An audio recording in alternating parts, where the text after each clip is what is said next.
नमो नमः. आज आपण वाच्य परिवर्तन पेज नंबर 31वरचं बघणार आहोत. तर बघूया. गेल्या वर्षी आपण कर्तृवाच्य कर्तरी आणि कर्मवाच्य कर्मणी शिकलो.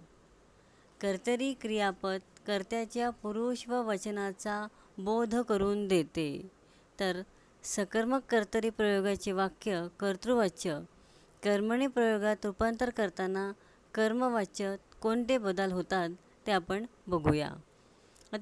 आता बघा पुढे सकर्मक कर्तृवाच्य आणि कर्मवाच्य. पहिला आहे राम ग्रंथ पठती. राम ही विभक्ती कुठली आहे? प्रथमा. तर आपल्याला कर्मवाच्य करताना विभक्तीमध्ये बदल होतो, कर्त्यामध्ये बदल होतो, कर्मामध्ये बदल होतो आणि क्रियापदामध्ये देखील बदल होतो. तर तो कसा ते बघा. रामाची तृतीया, ग्रंथाची द्वितीया आणि पठती हे कर्त्याच्या पुरुष आणि वचनानुसार चालेल. तर बघा, राम ग्रंथ पठती या ठिकाणी तृतीया, रामेण ग्रंथ पठ्यते. पुढे बघा, बालक ग्रंथान पठती. हे पण वाक्य त्याचप्रमाणे तृतीया घेतली आहे, बालकेन ग्रंथः पठ्यते. खालच्या चार्टमध्ये बघा.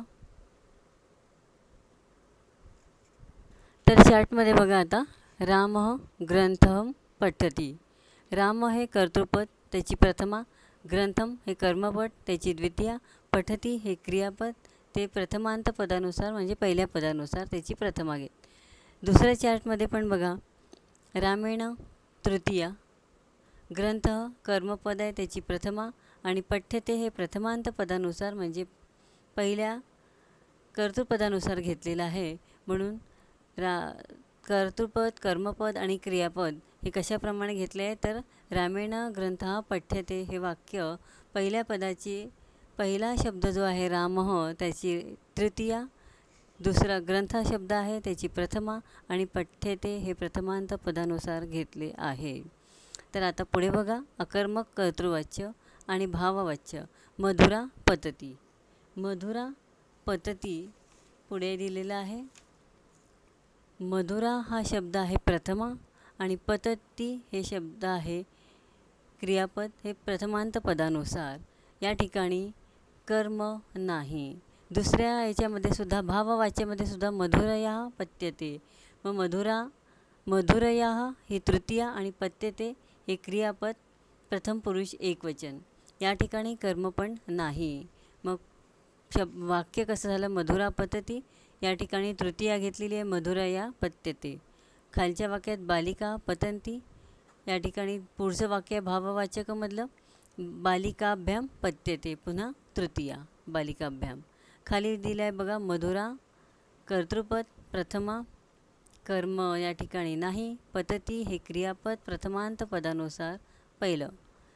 दुसऱ्या चार्टमध्ये आहे मधुराया पत्यते. मधुरया कर्तृपद, त्याची तृतीया आणि कर्म या ठिकाणी नाही आणि पत्यते हे क्रियापद, नित्य प्रथम पुरुष एकवचन. तर अशा प्रकारे आपण हे दोनंही बघितलं. पण त्याच्यानंतर तुम्हाला हे लक्षात घेण्यासाठी काही गोष्टी लक्षात ठेवायच्या आहेत. तर त्या मी तुम्हाला एका कागदावर पाठवते आहेत. त्या कागदावरचं तुम्ही सगळ्यांनी लिहून घ्यायचं. तर खाली काही कर्तृवाच्य आणि कर्मवाच्याची उदाहरणे दिलेली आहे. बालकः श्लोकम गायती हे आहे कर्तृवाच्य. त्याच्या कर्मवाच्य कसं झालेलं आहे? तृतीया, पुन्हा याची द्वितीया, याची प्रथमा आणि क्रियापद कर्त्याच्या विभक्तीनुसार. तर बालकेन श्लोक गीयते. माला पुष्पाणि नयति. तृतीया पुन्हा मालया पुष्पाणि नीयन्ते. पुढे आहे अहम मुकुंदम स्मरामि. मया मुकुंदम स्मर्यते. चौथं वाक्य त्वम रोटिका करोषि. या ठिकाणी फिल इन द ब्लँक्स दिल्या. या ठिकाणी तुम्हाला त्याची तृतीया काय आहे ती लिहायची आहे, ते तुम्ही लिहा. पुढचं आहे सूर्यप्रकाशम ददती. या ठिकाणी सुद्धा तृतीया विभक्ती कुठली येते सूर्याची ती तुम्ही लिहायची. त्यानंतर माता अस्मान ताडयती. या ठिकाणी पुन्हा तृतीया विभक्ती कुठली आहे तर बघा सांगते, मात्रा वयम ताडेमहे. सातवं आहे पिता त्वाम उपदिश्यति. त्यानंतर पिता या ठिकाणी मधली विभक्ती कुठली आहे, कर्मपद कुठलं आहे ते तुम्ही लिहायचं. त्यानंतर ऋषी युष्मान वदती.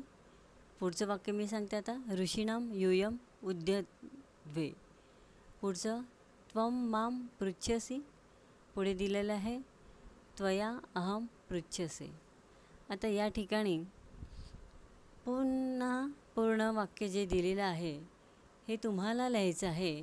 कशावरनं तर कर्मवाच्यामध्ये जे दिलेले वाक्य आहे त्याच्यावरनं कर्तृवाच्याचं पद कसं तयार होईल. तर या ठिकाणी प्रथमा येईल, त्याच्यानंतर कर्मपद कुठलं येईल आणि क्रियापद कुठलं येईल. तर या ठिकाणी कर्मवाच्यामध्ये झालेले बदल बघून तुम्हाला कर्तृवाच्यामध्ये करायचे आहे. मया माता वद्यन्ते. या ठिकाणी कसं होईल ते वाक्य तुम्ही बघा. त्यानंतर राजा मंत्री नम आहवयती. राज्ञा मंत्री आहूयते. शृगाल मृगकाको पश्यति. शृगालेन मृगकाको दृश्यते. तर अशा प्रकारे सर्व वाक्य तुम्हाला करून बघायची आहे आणि कुठला अडचण आल्यास तुम्ही विचारू शकता.